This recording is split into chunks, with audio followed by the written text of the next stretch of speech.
Kwento. Pagputok ng Taal, munting eruption, malaking paalala. Maagang umaga sa Batangas nang biglang magdulot ng tensyon at ingay ang kalikasan.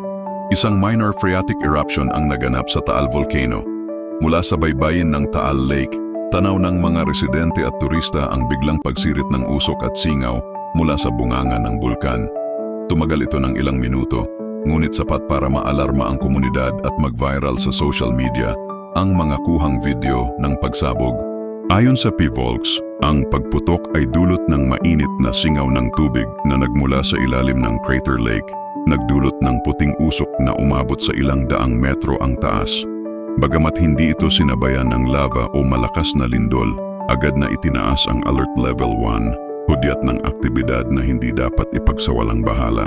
Ang mga lokal na awtoridad ay mabilis na nagpaalala sa mga mamamayan na umiwas muna sa permanent danger zone, habang ang mga turista ay pansamantalang inalis mula sa mga viewing deck at boat ride sa lawa. Ilang residente naman ang nagsabing, "Sanay na kami, pero iba pa rin ang kaba kapag nakita mong may usok na naman si Taal."